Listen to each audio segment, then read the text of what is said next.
These highlights are brought to you by Nedbank in association with Indongo Toyota, Grove Superspar and CYMOT.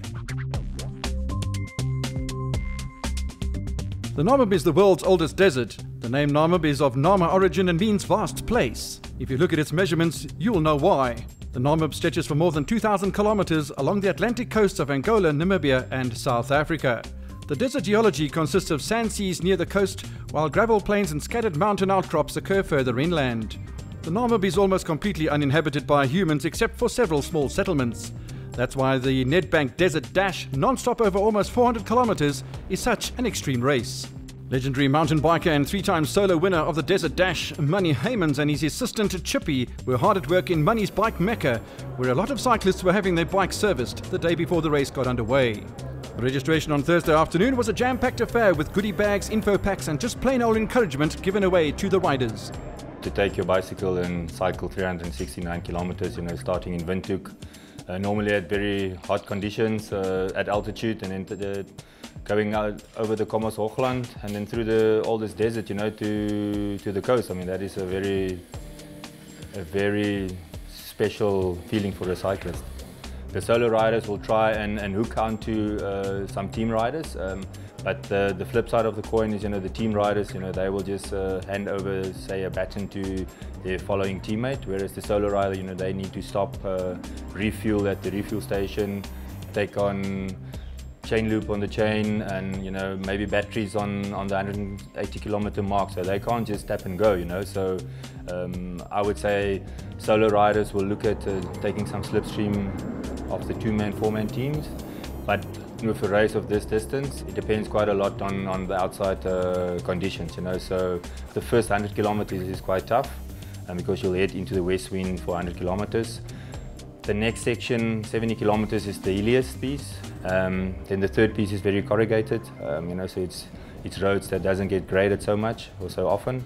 And then in the last stage, it's the most scenic one, I think, from the Goni contest, the last 45 kilometers in the Swakopmund River, out of the Swakopmund River, and then, taking us to the Atlantic. I mean, I think that's the special one. So for the fast guys, they'll be doing that still at night.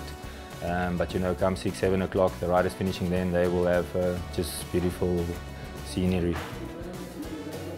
The race briefing was a vital cog in pursuit of success. Finishing this one would allow a rider a very large dollop of bragging rights. Lionel Matthews from Nedbank addressed the riders, all the while ensuring that the safety briefing got the necessary respect. I think it's just the challenge to mind and body. It's almost 370 kilometers from Windhoek to Swakopmund through the Namib Desert, the oldest desert in the world.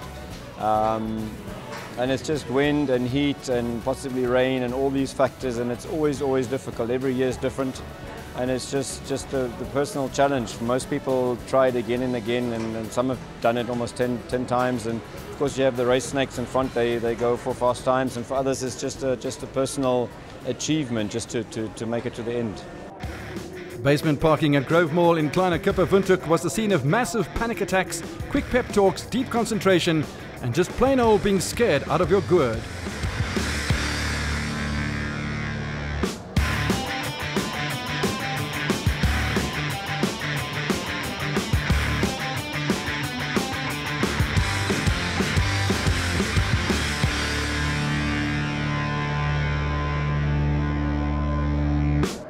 However, once that was done and dusted, the race got underway.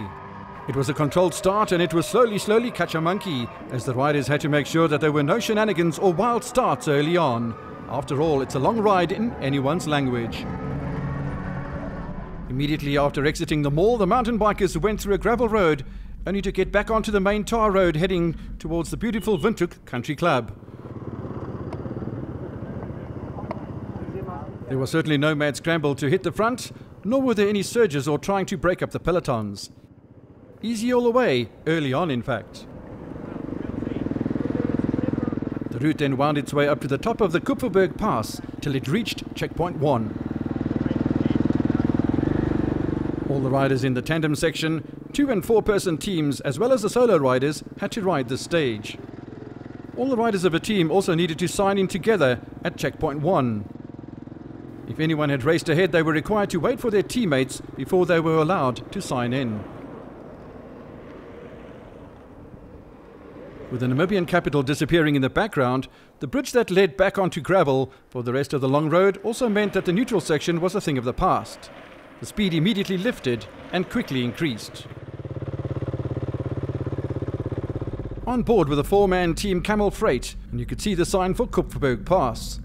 This was the first big challenge.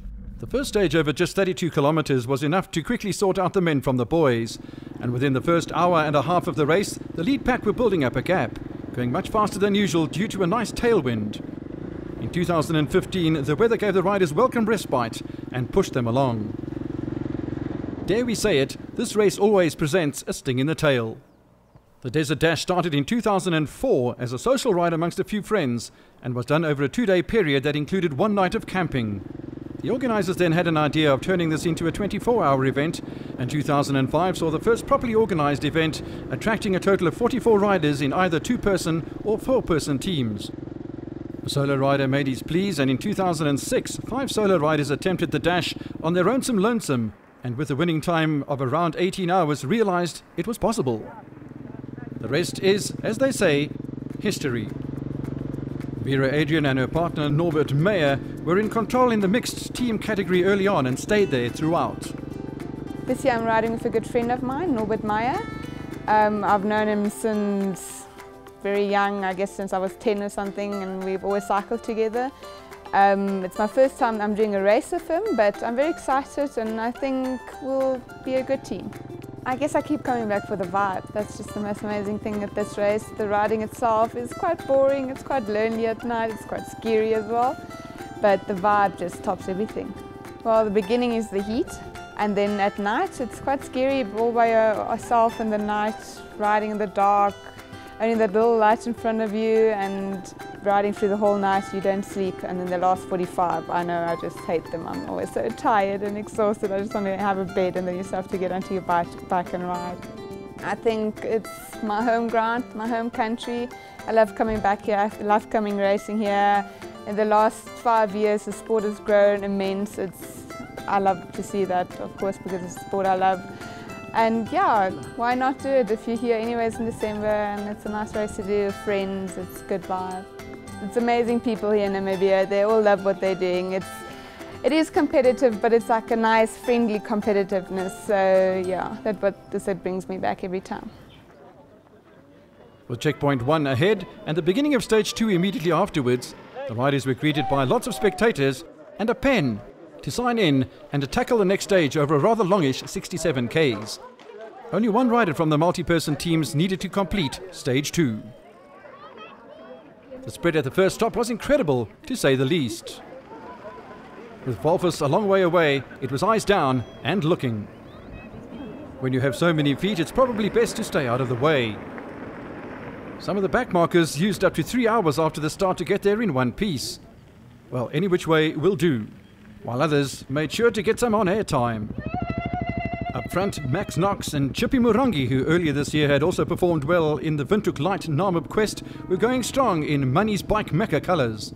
I think it's very special. You know, the Namibian people are very kind and hospitable, and they're welcoming, and it makes it a very good experience. You know, the whole community and Windhoek gets behind the event, and yeah, it's such a unique adventure through the night and the desert and the dunes and ending at the sea. I mean, it's really magical, and it's very difficult to put it in words, but yeah, it's something that you have to at least do once in your lifetime, so you can say, hey, I've done the dash. It's a mind race, you know, and it's very challenging as well.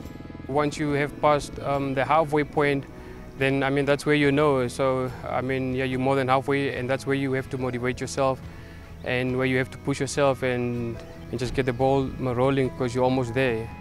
You ride in 2 over the Kupferberg Pass, and from there on we split up and we each do a section, and each section's quite unique. I mean, the first section's got a lot of wind, and the second section's quite mountainous, and obviously the third section's very hard because it's early in the morning, and yeah, it's easy to make a mistake and take a wrong turn if you're not concentrating, because I mean, you've been riding through the whole night by that time. And yeah, the last section's also quite tough through the dunes and down into Swakopmund. So I mean, the whole race, it's very unique, and yeah, it's very difficult to put words into how special it is. It's so nice when the clouds lift and you're down there at the beach, and yeah, nice atmosphere at the finish and people cheering you on, and the guys are all having fun, and they're all going through the same experience and the challenges and the the harsh conditions, and it's very different to anything we have in South Africa. And yeah, it's really a great atmosphere and something you have to experience if you're a mountain biker. With the sun starting to just drop down towards the horizon, signifying the end of the day, the riders were careful not to push too hard, nor to let the day slip away with lots of miles in the bank. Irene Steyn and Yolandi de Toy were leading the women's teams in their distinctive Garmin colours and were building a big gap. But old spikes was now quickly disappearing, and concentration levels as well as the headlamps would have to be produced.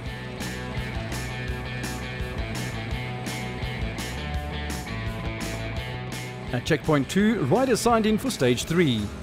The signing in process is necessary so that all riders are accounted for and kept track of during the long day and night through to the next morning. But the locals were not impressed. With a longer stage of 76 k's ahead, this would be the one to watch the energy outputs and the stocking up of fuels for the long haul through the night. As the last rays of the Namibian sunset tickled and kissed the ridges and edges of the horizon, the riders were all steadying themselves for a long time in the saddle. The 2015 Nedbank Desert Dash continues at the other end of this.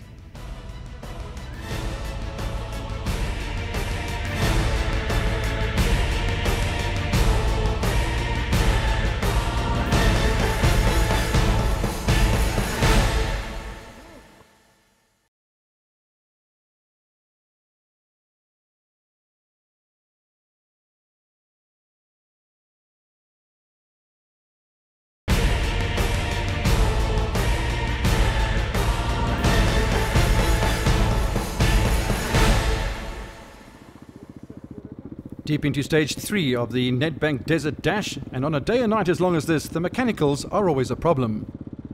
Individual leader Connie Lusa had built a 30-minute gap and was going exceptionally well. The Wine to Wales winner was in a class of his own. I actually started like 1.5 weeks ago with the base training.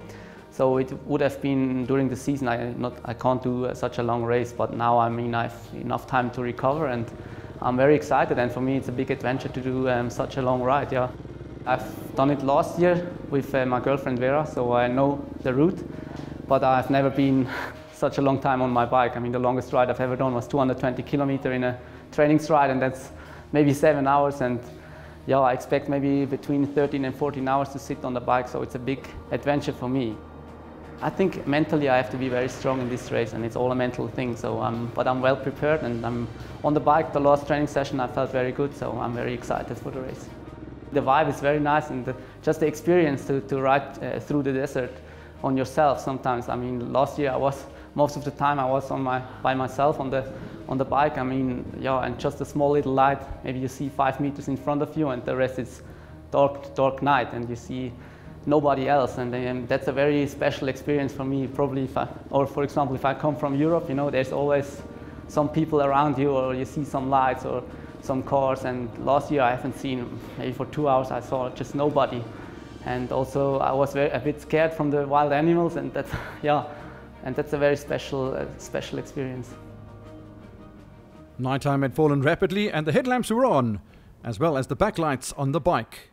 You can never be too certain in these conditions. Come on, show us that smile. There you go. At the Children of the Wilderness water point at the halfway mark of stage 3, the spread again rivaled any hotel group's buffet anywhere in the world. After 36 k's, it was a welcome break. This section is regarded by many riders as the toughest, with many short, steep climbs and descents, as the route crisscrosses valleys and rivers of the Commerce Hoogland. Even though some riders cannot help it and are on their own, most prefer to tackle the night in a group. A case of many hands make light work, or something like that. Whatever the case, riding together in a peloton meant that more light was generated, and it made it slightly easier to navigate in the dark.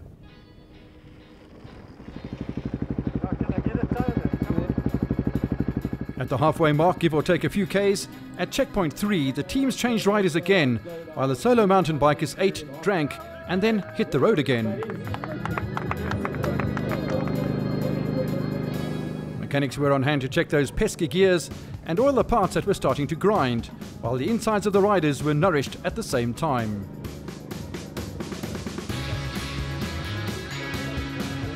After more than 180 k's, could you really blame him?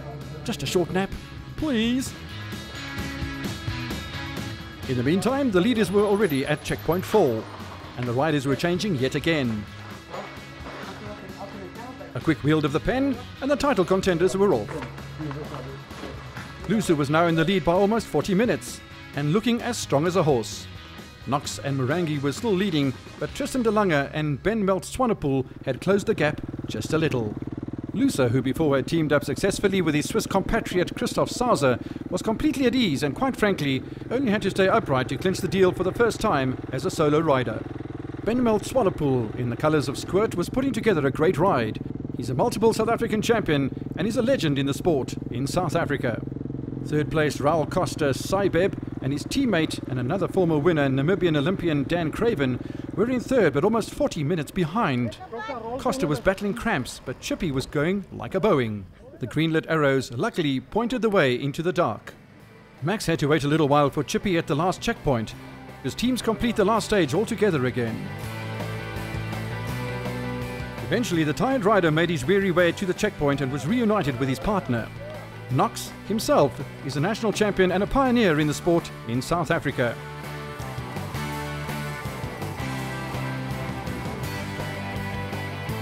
Chippy had secured a lead of just less than 12 minutes. However, Knox and Morangi could not relax. In this sport, one mechanical can change everything, and a dozen minutes was just not safe enough. They had to push hard all the way to the line. The lit markers in the middle of nowhere were a godsend, and even though Chippy was hanging on, Max pushed just enough to ensure that they kept the momentum going. The finish line was at the Tiger Reef Bar, next to the aquarium in beautiful Swakopmund. And it was Knox and Morangi who crossed the line first in 14 hours and 27 minutes. It was a relieved pair who took the win. I'm very excited. Yeah, we tried it before, and yeah, but now it's our first time officially to win the dash. So we're very excited. Conditions were hard. I mean, it was testing, a little bit hot, and it looked like it might rain when we started, and yeah, unfortunately not. So it was warm out there, and yeah, the wind really picked up after about the 30k mark and made a headwind all day for us, which was pretty challenging. And yeah, you just had to save your energy and yeah, spend it at the right time. And yeah, magically 100k's to go, we managed to get the gap that we needed to get here first. So victory for Knox and Morangi, 12 minutes ahead of de Lange and Swanepoel in second place, with Saibeb and Craven a further 52 minutes behind in third place. Early morning on the Swakopmund beach is a stunning place to be, and no one enjoyed it more than solo rider and winner Connie Lusa, who stopped the clocks after 15 hours and 3 minutes.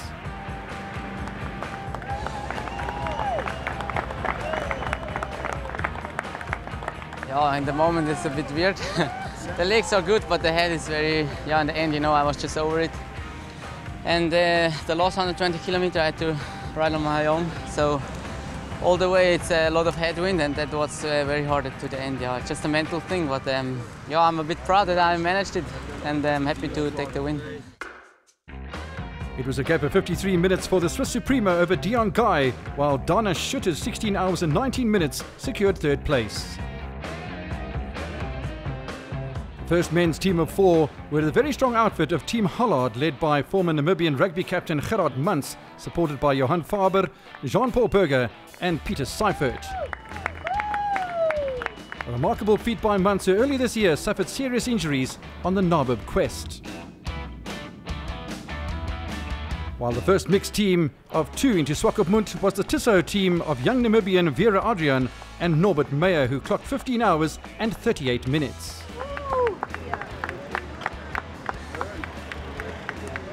It was tough. The beginning was so windy, and there was so much corrugation on my second part, and riding at night is never easy. But yeah, we made it, and I think then it's always worth it.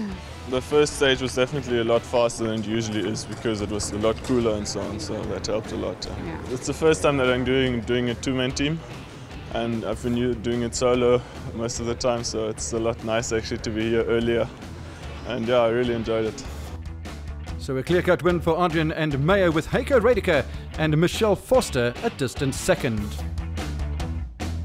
The winning team of mixed 4 consisted of Ian Grisseau, Hans de Toy, Eleanor Grisseau and Stefan Bolker, and they finished in 15 hours and 14 minutes with a large gap of almost 4 hours over the second team home.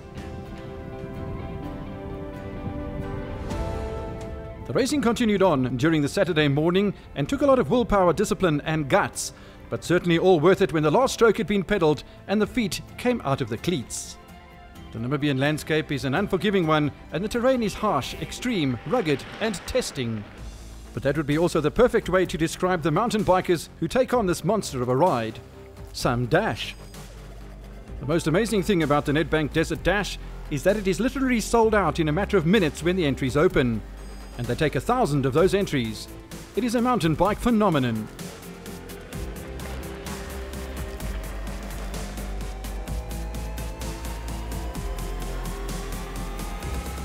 The first double female team to finish was Irene Steyn, winner of the Namibia Quest earlier this year, and multiple South African champion Yolandi de Toy, who were ecstatic at their fine win.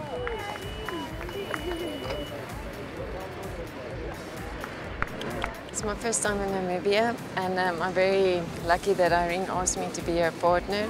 It was an amazing experience riding your bike. I mean, in the middle of the night in the desert was just incredible, and I mean, we didn't know each other beforehand, and actually we complimented each other, and to win my first desert dash is obviously an amazing feeling, and I'm glad I could have done it alongside Irene.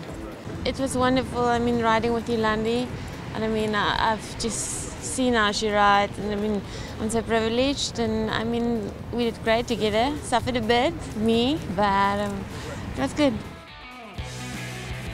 So a 43-minute cushion for Steyn and de Toy over the second team, who had almost the same margin over the squad in third place.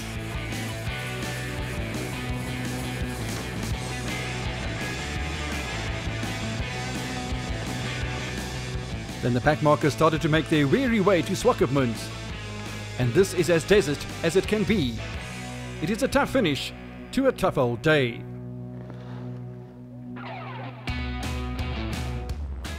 The Nedbank Desert Dash asks all the hard questions, and for some of them, there is just no answer. The first female solo rider was an exhausted Renee Skuman, who recorded a time of 19 hours and 11 minutes. That gave her breathing space of exactly 30 minutes over Hester Prince in second. Did you fix it? And she's got a leak on her arm, guys. Did you get that, cameraman? Show them your... The first part was actually good and fast, and then stage 3 really kills your legs. But I recovered well. Stage 4 was good, but I had a big fall. And then I had lots of problems. I had a puncture, I couldn't see, and there were just these amazing people who helped me to get to the end. Wilmien, she really helped a lot, and then there was Moorman and Johan and Gerard. Those guys, without them, I wouldn't have gotten back here. I just wouldn't. The top 5 female solos, with Skuman, who overcame several setbacks to record a very popular victory. Only 1 hour and 55 minutes covered the top 5.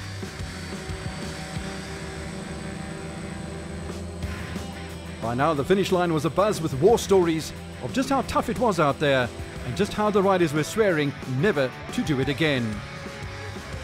All stories that would soon be forgotten, and only the euphoria would be remembered.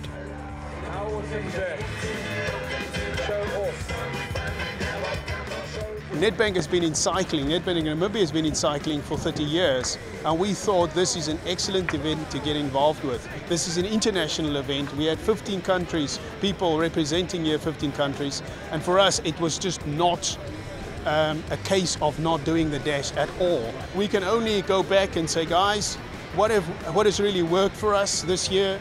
How can we improve it? And how can we get more people involved? How can we make this a really global race? And we have done, with the limited time that we've had, I think the team has done a fantastic job to put the Nedbank Namibia Desert Dash show up for us today. At the prize giving, it was a celebration of overcoming physical and mental limitations, and every rider, whether in the solo race or in the 4-person teams and everything else in between, these were all the real champions. The Desert Dash is considered the world's longest single-leg mountain bike race. The 2015 edition lived up to its ever-growing reputation as also one of the toughest. From the sunny beach in Swakopmund, goodbye. Thank you very much for joining us. It's a privilege.